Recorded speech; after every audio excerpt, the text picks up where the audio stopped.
मौलाया सल्ली व सल्लिम दाइमन अबदा अला हबीबिका खैरुल खल्क़ि कुल्लिहिम बलगल उला बिकमालिही कशफत दुजा बिजमालिही हसनत जमीउ खिसालिही सल्लु अलैहि व आलिहि। मोअज़्ज़ज़ सामीन, आज का जुम्मतुल मुबारक अज़मत कुरान के हवाला से पढ़ाया जाएगा। दुआ है अल्लाह रब्बुल इज़्ज़त हमारी इस जुम्मतुल मुबारक की हाजिरी को अपनी बारगाह समदीयत में कबूल फरमाए। मोअज़्ज़ज़ सामीन, कुरान पाक की सबसे बड़ी अज़मत ये है कि ये कलामुल्लाह है, कलामी इलाही है। जिस तरह अल्लाह की ज़ात कदीम है, ऐसे ही अल्लाह की हर सिफ़त भी कदीम है। यही वजह है कि 1400 साल गुजर जाने के बावजूद कुरान पाक की बरकत, इसकी अज़मत, इसकी तरोताज़गी उसी तरह बाकी है। और कुरान पाक की अज़मत का अंदाज़ा आप इस बात से भी लगा सकते हैं कि जितने भी कलाम हैं, दुनिया में जितने कलाम आए, या तो वो अफसाना बन गए या मफकूद हो गए। कोई नया कलाम आ गया तो उसकी दिलचस्पी ना रही। लेकिन कुरान मजीद एक ऐसी किताब है जिसका एक लफ्ज भी आगे पीछे नहीं हुआ, इसके मफकूद होने की बात तो सोची भी नहीं जा सकती।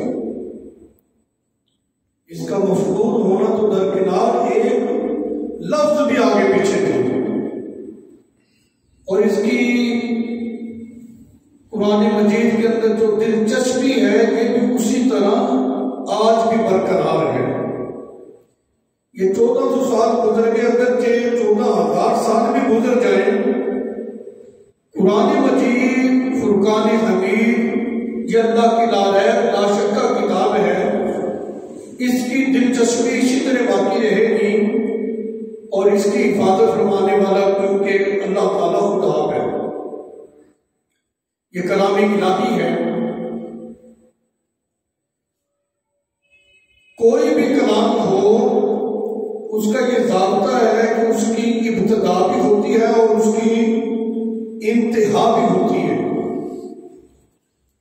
लेकिन कुरान मजीद के अंदर ऐसी जामियत है कि ऐसी जामे माने किताब है। उलूमे अकलिया व नकलिया के जो माहिरीन हैं, उन्होंने किताबुल्लाह में तफक्कुर किया और फिक्र किया। अपने उकूल और अपने उलूम के हिसाब से उन्होंने किताबुल्लाह से मज़ामीन अखज़ किए, इल्मी नुकात निकाले, लेकिन वो कलाम मजीद का इहाता नहीं कर सके। ये कुरान का शर्फ है कि आज तक इसका कोई इहाता नहीं कर सका। हाँ, ऐसा है कि जिसको जितना इल्म अल्लाह ने दिया, उसने कुरान मजीद में तफक्कुर करके उतना ही इल्म अखज़ कर लिया, उतने ही मसाइल का इस्तिंबात किया। लेकिन आज तक कोई भी हाथ खड़ा करके ये नहीं कह सकता कि मैंने कलाम इलाही का इहाता कर दिया है। ऐसी जामे माने किताब और ये कुरान मुबारक का शर्फ है। हजरत मौला अली रज़ियल्लाहु ताला अन्हु के बारे में करीम आका अलैहिस्सलाम ने इरशाद फरमाया, आना मदीनतुल इल्मी व अलीयुल बाबुहा, कि मैं इल्म का शहर और अली उसका दरवाजा है। ये बात बड़ी दिलचस्प है। नबी पाक अलैहिस्सलाम ने फरमाया कि मैं इल्म का शहर हूं, अली उसका दरवाजा है। इसका मतलब ये है कि जो भी क़यामत तक इल्म की खैरात से कुछ हासिल करना चाहता है, सबसे पहले मौला अली पाक रज़ियल्लाहु तआला अन्हु की मोहब्बत को अपने सीने में उतारना होगा, फिर जाकर उसको इल्म की कोई खैरात हासिल हो सकती है। बुग़्ज़े अली जो है, बुग़्ज़े अली हो फिर वो चाहे कि मुझे इल्म नाफ़ी हासिल हो जाए, ये मुमकिन नहीं। वो मौला अली पाक रज़ियल्लाहु तआला अन्हु जिनके बारे में करीम आका अलैहिस्सलाम ने फरमाया कि अली कि मैं इल्म का शहर हूं, अली उसका दरवाजा है, उस अली के बारे में सैयद आला हजरत मुजद्दिद दीन व मिल्लत मौलाना इमाम अहमद रज़ा खान रहमतुल्लाह अलैह फरमाते हैं फतावा रिज़विया शरीफ में जिल्द नंबर 7 सफ़ा नंबर 477 पे आप फरमाते हैं कि मौला अली रज़ियल्लाहु तआला अन्हु की करामत को जिक्र करते हैं कि हज़रत अली रज़ियल्लाहु तआला अन्हु की कुरान के साथ वो वाबस्तगी है, कुरान के साथ ऐसा ताल्लुक है मौला अली पाक रज़ियल्लाहु तआला अन्हु का। हर आला हज़रत फतावा रिज़विया शरीफ में ये करामत आपकी लिखते हैं कि आप जब सवारी पे सवार होते हैं, एक रिकाब में पांव डालते हैं तो कुरान की तिलावत शुरू करते हैं, दूसरा पांव दूसरी रिकाब में जाता है, खत्म कुरान हो जाता है। वो मौला अली पाक रज़ियल्लाहु तआला अन्हु कि जिनका कुरान के साथ ऐसा गहरा ताल्लुक है, सैयद आला हजरत फतावा रिज़विया शरीफ जिल्द नंबर 22 सफ़ा नंबर 419 पर आप तफसीरुल इत्क़ान के हवाले से लिखते हैं कि हज़रत मौला अली रज़ियल्लाहु तआला अन्हु ने फरमाया कि अगर मैं सूरह फातिहा की तफसीर लिखूं तो मैं 70 ऊंट जो है भर दूं। आप इस बात का अंदाजा करें, सिर्फ एक सूरह फातिहा की बात की है मौला अली पाक ने कि इसकी तफसीर अगर मैं लिख दूं तो 70 ऊंट उस तफसीर को उठाएं। तो आप अंदाजा लगाएं कि एक ऊंट कितना मन वजन उठा सकता है, फिर 70 ऊंट कितना वजन उठाएंगे। इतनी गहरी नजर थी मौला अली पाक की कुरान पाक में, कलाम इलाही में, और इतना गहरा ताल्लुक था मौला अली पाक का कि सारी कायनात का इल्म कुरान में है, ये आता है। और सारे कुरान का इल्म जो है सूरह फातिहा शरीफ में, और पूरी फातिहा का इल्म बसमला यानी बिस्मिल्लाह शरीफ के अंदर है। और बिस्मिल्लाह शरीफ का इल्म जो है बिस्मिल्लाह शरीफ की बा में है। मौला अली पाक रज़ियल्लाहु तआला अन्हु फरमाते हैं वो बा में है, और पूरी बा का इल्म बा के नीचे जो नुक्ता है उसके अंदर है। और मौला अली रज़ियल्लाहु तआला अन्हु फरमाते हैं वो नुक्ता मैं हूं। अल्लाहु अकबर। लोगों को यहाँ बड़ा मुगालता लग गया जी, सारी कायनात का इल्म कुरान में, कुरान का फातिहा में, फातिहा का बिस्मिल्लाह में, बिस्मिल्लाह का बा में, बा का नुक्ते में। एक नुक्ते में इतना सारा इल्म कैसे आ सकता है? नुक्ता है, उंगली रखी गई तो नीचे छुप गया, जो एक उंगली के पोरे के नीचे ही वो नुक्ता छुप जाए, भला हर शय का इल्म उसमें कैसे आ सकता है? मैंने कहा ऐसा करो आप दुनिया का नक्शा मेरे सामने लाओ, एक नुक्ता लगा होता है, ये पाकिस्तान है, ये अफगानिस्तान है, ये हिंदुस्तान है, ये बांग्लादेश है। जब एक नुक्ते के नीचे पूरा मुल्क आ सकता है, उसके सारे शहर आ सकते हैं, उसकी सारी आबादी आ सकती है, तो क्यों भाई बिस्मिल्लाह की बा के नीचे जो नुक्ता है इसमें सारी कायनात क्यों नहीं आ सकती? आज के दौर में तो ये बात समझाना मेरे ख्याल में बिल्कुल मुश्किल नहीं है। पाकिस्तान का आप नक्शा ले लें, एक नुक्ता उसके नीचे जी लाहौर है, दूसरे में पूरा कराची है। जब एक नुक्ते के नीचे पूरा शहर आ सकता है, जो हमारे बनाए हुए फर्जी नुक्ते, और जो रब ने नुक्ता बनाया उसमें कायनात क्यों नहीं आ सकती। अल्लाह अकबर। ऐसी जामियत कुरान पाक में, और फिर जिन्होंने अपनी वाबस्तगी कुरान के साथ किया, अल्लाह ने फिर उनको कितना इल्म अता फरमाया। अब जरा इस बात को भी आप अच्छे तरीके से समझे कि बुखारी शरीफ की हदीस है, किताब तफसीर सूरह तूर, हजरत जुबैर बिन मुतअम रज़ियल्लाहु ताला अन्हु फरमाते हैं, ईमान लाने से पहले की बात कर रहे हैं, कहते मुझे इस्लाम से नफरत थी।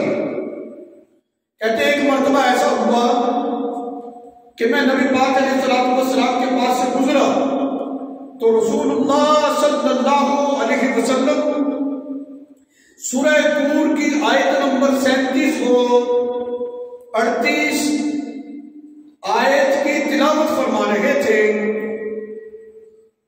तो हजरत जुबैर बिन मुतअम कहते हैं कि वो तिलावत कुरान का सुनना था, इस्लाम मेरे दिल में घर कर गया, मैं वहीं बैठ गया।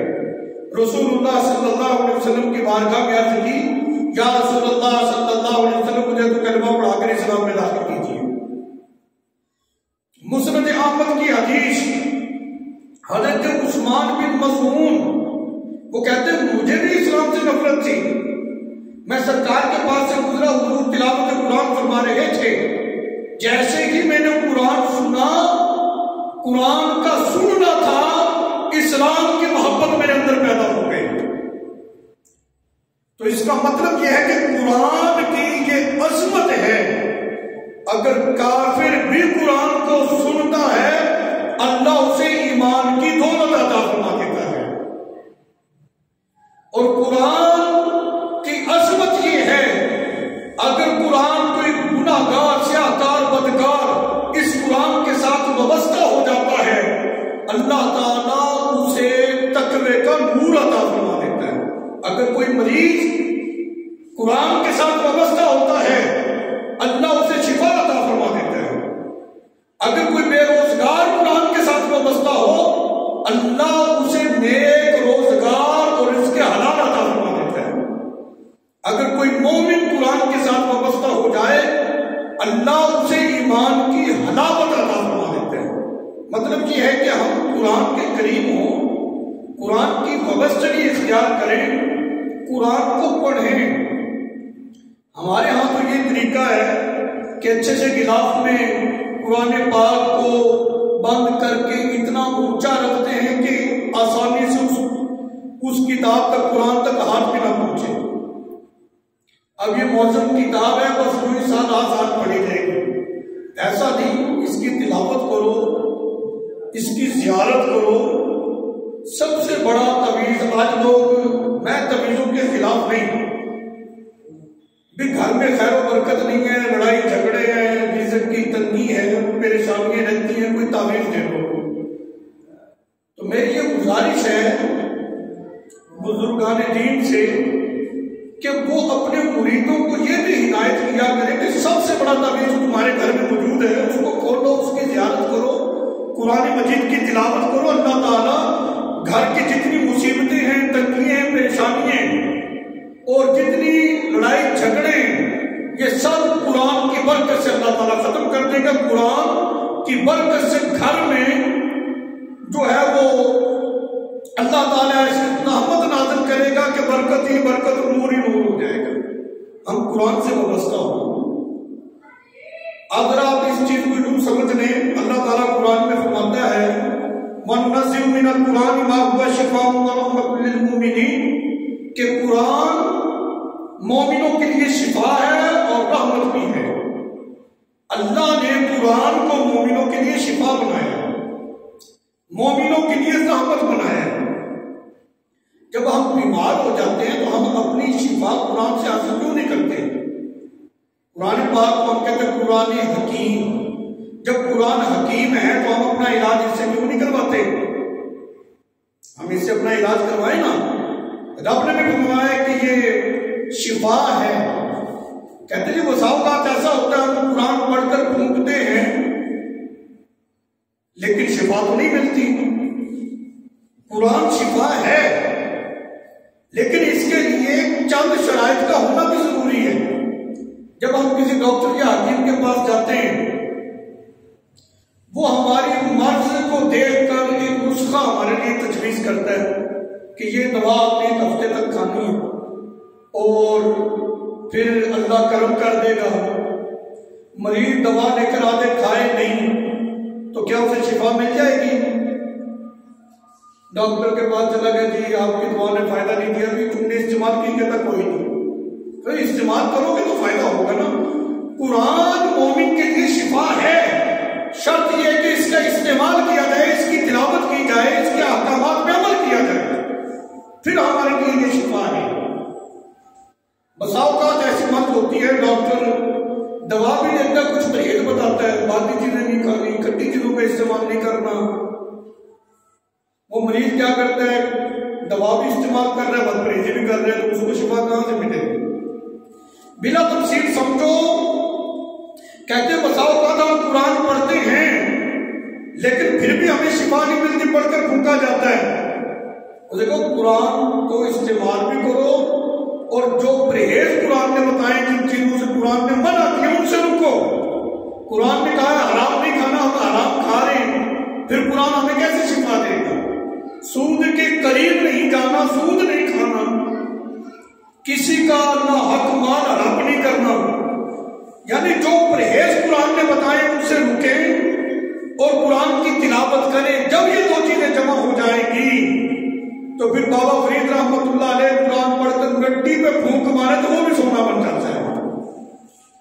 यही तो वजह है कि अल्लाह वाले गुनाहगारों के सीनों पे फूंक मार दिया तो वो सीना भी मदीना बन जाया करता है। वजह यह कि उन्होंने कुरान वो पढ़ते भी हैं और कुरान ने जो परहेज बताए उसके मुआमिल भी होती है, तब जाके बंदे को ये फिर मकाम हासिल होता है। हदीस पाक में है, नबी करीम अलैहिस्सलाम ने फरमाया, सरकार ने फरमाया कि पानी की वजह से लोहे को जंग लग जाता है, इसी तरह गुनाहों की वजह से जो दिल होते हैं ये भी जंग आलूद हो जाते हैं।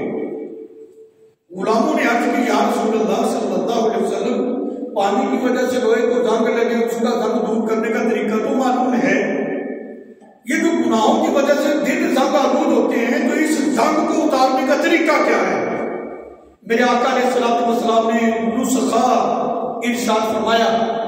सरकार अलैहिस्सलाम ने फरमाया, गुनाहों की वजह से जब दिल जंग आलूद हो जाए, इस जंग को खत्म करने का नुस्खा और तरीका ये है कि तुम कसरत के साथ मौत को याद करो, कसरत के साथ कुरान की तिलावत करो।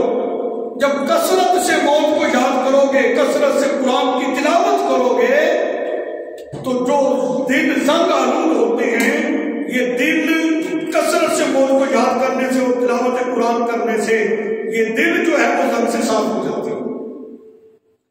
तो जब ये दिलों का जंग उतरेगा तो फिर जाके हमें क़याम का लुत्फ, नमाज में जो है रुकू का जो लुत्फ होता है, सजदे की जो एक मखसूस कैफियत और लुत्फ है, ये तब जाके हमें नसीब होगा जब हम गुनाह कर करके हमारे दिल स्याह हो चुके हैं।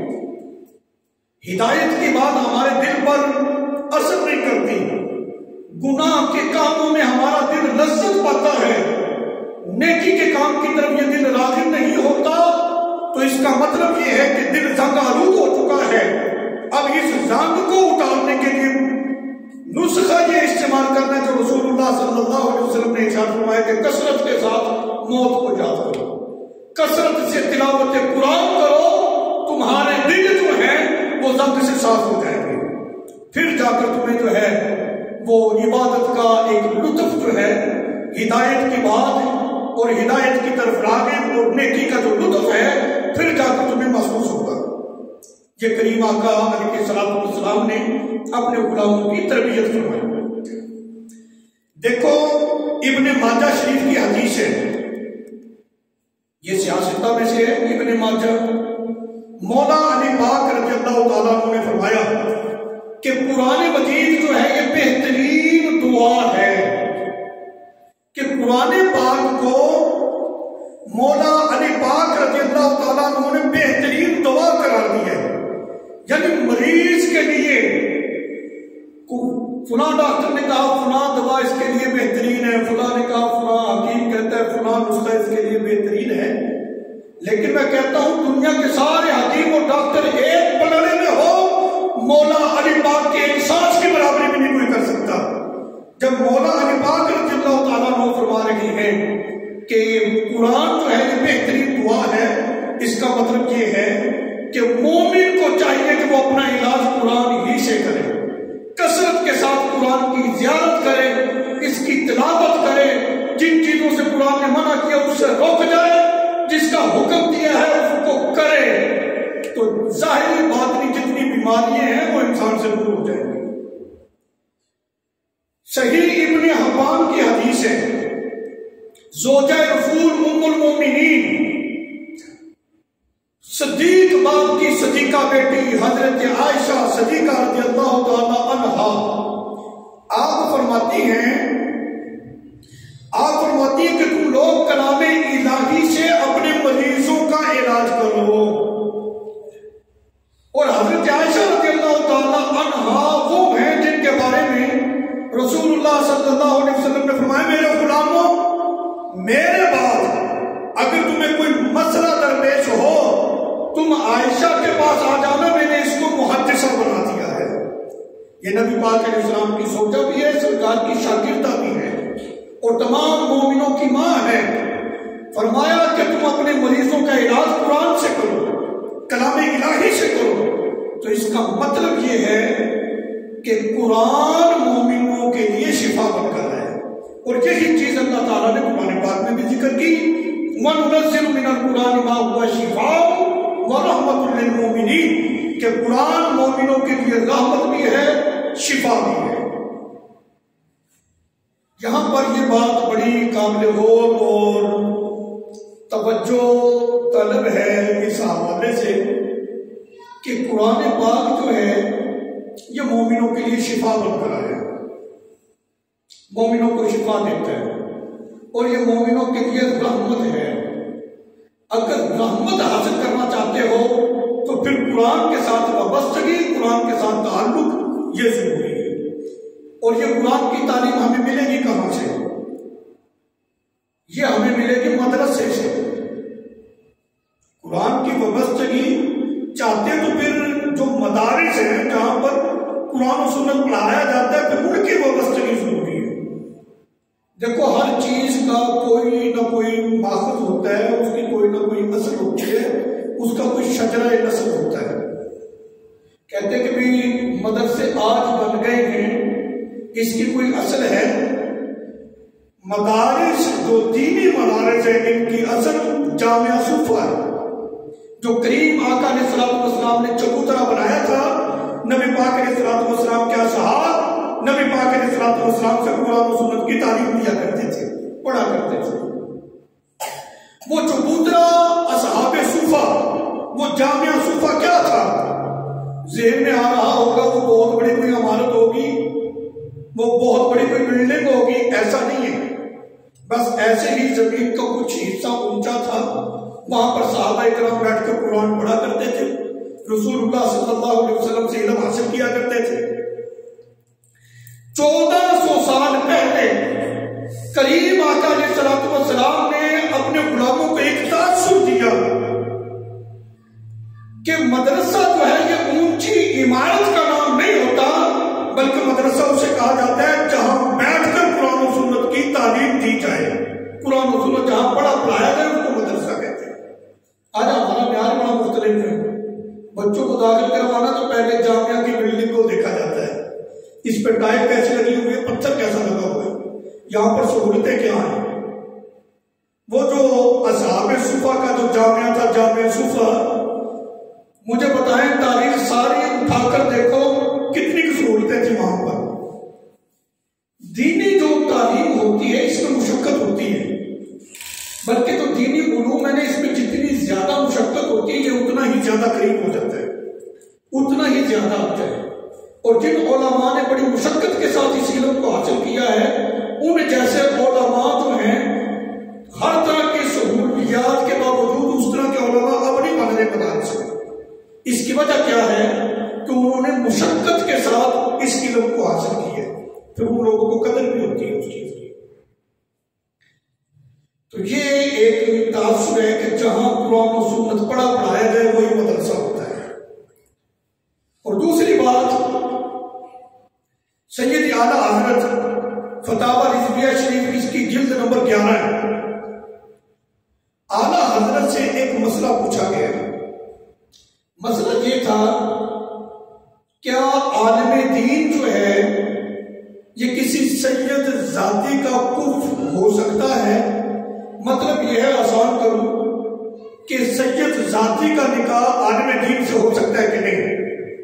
क्योंकि सैयद जाती है, उसका निकाह तो सैयद से होना है। सैयद है नहीं कोई आलिम दीन, उससे हो सकता है। सैयद आला हजरत ने फतावा रिजविया शरीफ के अंदर इसका बड़ा खूबसूरत जवाब इरशाद फरमाया। आपने फरमाया कि हो सकता है। अब आलिम दीन की शान देखें आप, जो कुरान और सुन्नत पढ़ने पढ़ाने वाले जो उलमा हैं उनकी शान। आपने फरमाया हो सकता है सैयद जाती के साथ निकाह आलिम दीन का, लेकिन 3 शर्तें। नंबर 1, वो आलिम दीन हो, यानी दीन का आलिम हो। नंबर 2, दीनदार भी हो। ऐसा ना हो दीनी उलूम तो पढ़े हुए हैं लेकिन दीनदार नहीं है, दुनियादार है। वो तो दीन पढ़कर जो है वो तो दीन के साथ दुनिया को इकट्ठा करने के पीछे लगा हुआ है। ऐसा ना हो, दीन का आलिम भी हो। नंबर 2, दीनदार भी हो। नंबर 3, आम लोग उस आलिम दीन से जुड़ने में, ताल्लुक कायम करने में कोई आर महसूस ना करते। यानी इल्म दीन तो हर बिरादरी वाला पढ़ सकता है ना जी, उनका कोई ऐसा पेशा ना हो उस पेशे की वजह से लोग उनके साथ अपना ताल्लुक कायम करने में आर महसूस करते हैं। ऐसा ना हो। अगर कोई ऐसा पेशा था लेकिन छोड़े हुए बड़ी मुद्दत गुजर गई है, लोग भूल गए, अब लोग उनके साथ जुड़ने में कोई आर महसूस नहीं करते, बल्कि उनके करीब होने में, उनके साथ जुड़ने में अपना शर्फ समझते हैं। यानी उर्फन मुअज़्ज़म और मुकर्रम हो, आलिम दीन हो, दीनदार हो, उर्फन मुकर्रम मुअज़्ज़म हो, इज्जतदार हो। सैयद जाती का उसके साथ अगर निकाह किया जाए तो यह दुरुस्त है। अल्लाहु अकबर। हजरत इब्न अब्बास रज़ियल्लाहु ताला अन्हु फरमाते हैं, आलिम दीन की शान ये है कि अल्लाह ताला ने आलिम दीन को आम लोगों से 700 दर्जे बुलंदी अता फरमाई है। आम लोग जो दीनदार हैं, जो साहिब ईमान है, मोमिन हैं, जहां उनका दर्जा है आलिम दीन का 700 दर्जे बुलंद उसका दर्जा रखा गया आलिम दीन का। अच्छा, तो 700 दर्जे बुलंद आलिम दीन का मर्तबा है, हर दर्जे में फासला कितना है? हजरत इब्न अब्बास रज़ियल्लाहु ताला अन्हु खुद ही जिक्र करते हैं, हर 2 दर्जों में फासला 500 साल की मुसाफत का है।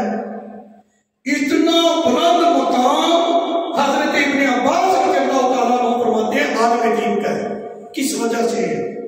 महज दीन की वजह से, कि वो दीन का आलिम है, उसने कुरान और सुन्नत का इल्म पढ़ा हुआ है, इस वजह से उसका इतना बुलंद मकाम कर दिया गया। अगली बात आप सुनेंगे, मजीद आपको लुत्फ आएगा और इल्म दीन सीखने का मजीद जज्बा पैदा होगा। फतावा रिजविया शरीफ में सैयद आला हजरत से सवाल किया गया, उनसे पूछा गया कि भी ये जो वारिसुल अंबिया हैं, मशहूर ये है ना कि उलमा जो हैं ये अंबिया के वारिस हैं। एतराज किसी ने ये किया जो आला हजरत के सामने पेश किया गया, वो कहते हैं कि भी वारिसुल अंबिया से मुराद वो उलमा नहीं है जो ज़ाहिरी उलूम से आरास्ता हैं, बल्कि वारिसुल अंबिया से मुराद वो लोग हैं जो बातिनी उलूम से आरास्ता औलिया अल्लाह।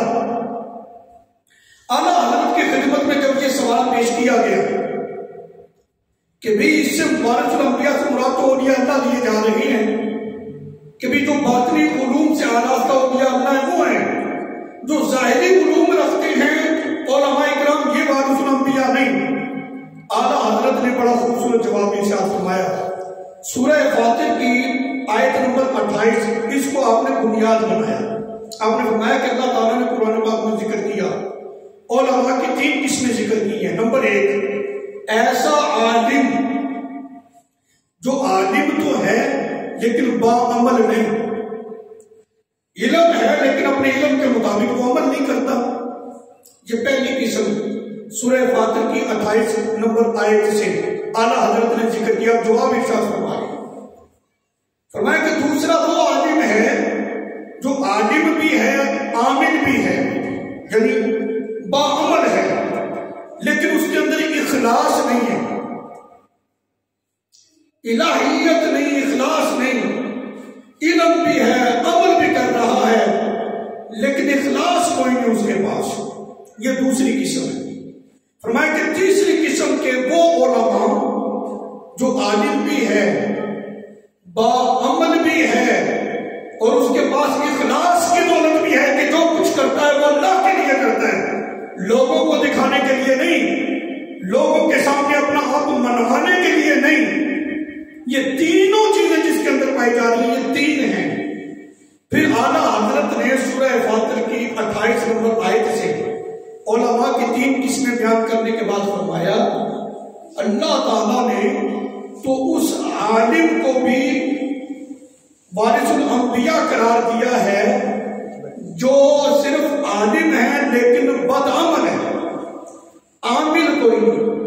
यानी इन सब को रब ने अंबिया का वारिस करार दिया है, तो फिर ये कैसे कहा जा सकता है कि जो बातनी उलूम से आरास्ता औलिया अल्लाह है सिर्फ वही वारिसुल अंबिया है, उलमा कोई नहीं। अल्लाह अकबर। फतावा रिजविया शरीफ की जिल्द नंबर 14, वहां आपने ये चीज जिक्र की कि जो लोग उलमा पर एतराज करते हैं वो होश के ना खुले। फरमाया कि ऐसा आलिम जो बदअमल है, सिर्फ आलिम है लेकिन आमिल कोई नहीं, उसका अपने इल्म के मुताबिक अमल नहीं है, गैर आलिम का उस आलिम पर एतराज करना ये भी हराम है। और ये महज इल्म दीन की वजह से है कि उसने इल्म दीन हासिल किया है, दीन का इल्म हासिल किया है। सैयद आला हज़रत ने फरमाया कि वो आलिम जो आलिम है दीन का और आमिल भी है और इखलास भी जिसके पास है, फरमाया सिर्फ वो वारिसुल अंबिया नहीं, वो तो खलीफतुल अंबिया हैं, उनका तो दर्जा बुलंद होता है। तो ये चीज है कि ये सारी बरकतें, ये सारी अजमतें, ये इतनी शानें ये किस वजह से नसीब हुई हैं? इस वजह से कि वो दीन के आलिम हैं, दीन का इल्म रखने वाले, दीन का इल्म उन्होंने हासिल किया। तो इल्म दीन की वजह से जब इतना ऊंचा मकाम बन रहा है, देखो दुनियावी डिग्री हम जो भी हासिल कर रहे हैं, किसी भी इल्म को हम बुरा नहीं कह सकते, हर इल्म का नफा होता है, किसी का कम किसी का ज्यादा। ये जो दीनी उलूम हैं इनका चूंकि फवायद हर तरह से जायद है। दुनियावी जो भी डिग्री हासिल कर लो, हासिल करने के बाद जब उसका इख्तिताम होता है, डिग्री हासिल करने वाले का प्रोटोकॉल क्या होता है? मखसूस किस्म का कलीन का सुर्ख टुकड़ा जो है वो बिछाया जाता है, और जिसने वो जो पोजीशन होल्डर है, जिसने वो डिग्री हासिल की है, वो जूतों समेत उस कलीन के ऊपर चलता हुआ आता है। लोग अशक्स कर उठते हैं, यार क्या बात है, कितनी शान है इस बंदे की कि इसने डिग्री हासिल की और इतनी इसको इज्जत मिल रही है, इतने सारे लोगों के सामने ये कालीन के ऊपर चलता हुआ आ रहा है, इसको हाथ डाले जा रहे हैं, मेडल डाले जा रहे हैं, इसको इनामात दिए जा रहे हैं। यानी दुनियावी जितने उलूम हैं जब वो अपने इख्तिताम को पहुंचते फिर जाकर ये उसकी इज्जत अफजाई है, लेकिन दीनी जो उलूम है इसकी शान ही अलग है। बाप ने ये तसव्वुर किया मैं अपने बच्चे को कुरान पढ़ाऊं, अभी उसने कायदा भी नहीं पढ़ा, पहला सबक भी नहीं पढ़ा, बाप ने अपनी उंगली अपने बच्चे को थमाई, चलो मैं तुम्हें मदरसे में कारी साहब के पास बिठाता हूं, तुम कुरान पढ़ो। जब इस इरादे से वो बच्चा अपने घर से चलता है, अल्लाह फरिश्तों को हुक्म दे पांव के नीचे अपने पर बिछा दो। मुझे बताओ, दुनियावी उलूम हासिल करने वाले इख्तिताम पर जाकर ये पोजीशन है, किसी के पांव के नीचे मखसूस टुकड़ा ईरानी, जापानी, पाकिस्तानी कलीम का होता है, लेकिन यहां अभी तो आगाज ही नहीं हुआ, अभी एक सबक भी नहीं पड़ा, इरादे से चले हैं, लेकिन नूरानी कलीम जो है उस बच्चे के पांव के नीचे बिछा दिया जाता है। इसकी कोई हद नहीं, कोई लिमिट नहीं, कहां से कहां तक है। बस ये है कि ड्यूटी लग गई है फरिश्ते की, अब ये कुरान पढ़ने वाला जहां भी जाए इसके पांव के नीचे ये नूरानी कलीम रहनी चाहिए। कितना एजाज है कुरान पढ़ने वालों का। जब पढ़ने वालों का इतना मकाम है तो जो पढ़ाने वाले लोग होते हैं उनकी कितनी शान होती है। चलिए आप जरा इसको इस अंदाज में भी देखें। इमाम ग़ज़ाली रहमतुल्लाह अलैह, उनकी एक किताब है, आपने अपनी किताब के अंदर इस वाक़े को जिक्र किया है। इमाम ग़ज़ाली रहमतुल्लाह अलैह कोई आम शख्सियत नहीं, बल्कि वो बुलंद पाया शख्सियत है जिनके बारे में मौलाना अशरफ अली थानवी देवबंदियों का पेशवा है, उसने अपनी किताब जमालुल औलिया सफ़ा नंबर 201 पर लिखा है इमाम ग़ज़ाली के बारे में। उसने लिखा कि इमाम ग़ज़ाली की किताब इहयाउल उलूम, जो बंदा पढ़ लेता है अल्लाह उसे भी वली बना देता है। वो इमाम ग़ज़ाली रहमतुल्लाह अलैह, उन्होंने इस रिवायत को कोट किया कि एक आदमी गुनाहगार है, फरिश्तों ने उसको जंजीरों में जकड़ रखा और दोज़ख की तरफ ले जा रही। अल्लाह ताला ने जबरील से फरमाया, जबरील इस बंदे से जरा पूछना ये किसी आलिम दीन का दोस्त है, अगर ये किसी आलिम का दोस्त हुआ तो हम इसी बात पर इसको बख्श देते हैं। पूछा, हाँ भी बता, किसी आलिम से तेरी दोस्ती है? कहने लगा, नहीं, किसी आलिम से तो मेरी दोस्ती नहीं है। फिर आपने फरमाया, जबरील इससे ये पूछ, किसी आलिम के दस्तरखान पर बैठकर इसने खाना खाया उसके साथ बैठकर? अगर ऐसा है तो चलो हम इसी बात पे इसको बख्श देते हैं। कहने लगा, नहीं, किसी आलिम के साथ उसके दस्तरखान पे मैंने खाना भी नहीं खाया। फिर रब फरमाएगा, इससे पूछ कि इसने अपने किसी बच्चे का नाम किसी आलिम दीन के नाम पे रखा है? अगर ऐसा है तो हम इसी बात पर भी इसको बख्श देते हैं। पूछा, कहता मैंने किसी बच्चे का नाम भी किसी आलिम दीन के नाम पे नहीं रखा। ये इमाम ग़ज़ाली इस रिवायत को जिक्र कर रहे हैं।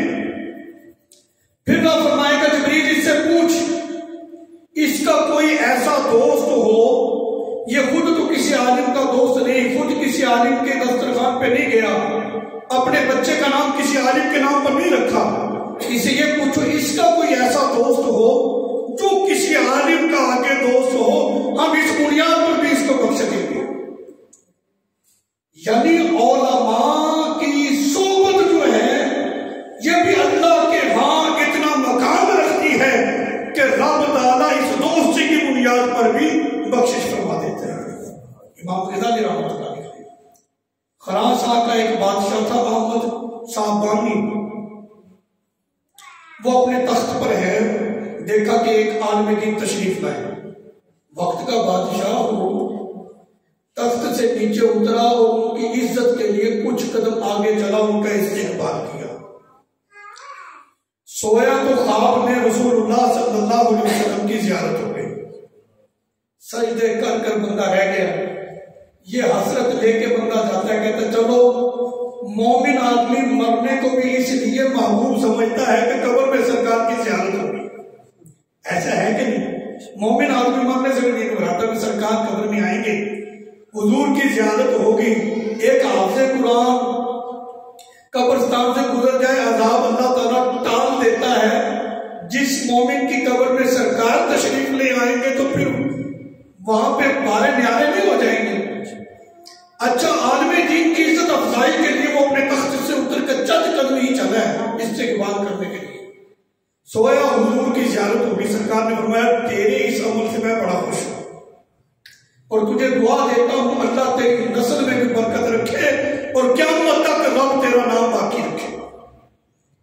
इसका मतलब ये है जो कुरान पढ़ने पढ़ाने वाले, दीन पढ़ने पढ़ाने वाले जो लोग हैं, दीनदार जो उलमा हैं, उनकी इज्जत अफजाई करने वाला जो शख्स होता है, नबी पाक अलैहिस्सलाम उससे भी खुश होते हैं। आज एक माहौल इस तरह का बन गया है कि इस तरफ बात निकल गई और टाइम हो चुका है। मैं यहाँ पर एक आखिरी बात करके हम बात को समेट देते हैं, टाइम मुकम्मल हो गया। सिर्फ आज के जुमा के हवाले से, क्योंकि अजमत कुरान के हवाले से बात हो रही थी कि ये कुरान की अजमत है कि कुरान के साथ जो बंदा वाबस्ता हो जाता है, मैंने अभी वो रिवायात जिक्र की, काफिर वाबस्ता हो जाए, कुरान सुने, अल्लाह उसको ईमान का नूर अता कर देता है। शाहकार बदकार कुरान से अगर अपने ताल्लुक को जोड़ लेता है, अल्लाह उसे तकवे का नूर अता कर देता है। कोई मर्द में लायक है, कुरान से वाबस्ता हो जाओ, कोई परेशानी है, कुरान से वाबस्ता हो जाओ। अगर मोमिन कुरान के साथ अपना ताल्लुक जोड़ देता है तो अल्लाह ताला उसे ईमान में हलावत अता फरमा देता है। तो हम कुरान से जुड़े। हम सीरत औलिया क्यों नहीं पढ़ते? ख्वाजा गरीब नवाज दिन में 2 खत्म कुरान किया करते थे। यानी जितने अल्लाह के मुकर्रबीन औलिया अल्लाह गुजरेंगे, उनका ताल्लुक कुरान के साथ बड़ा गहरा था।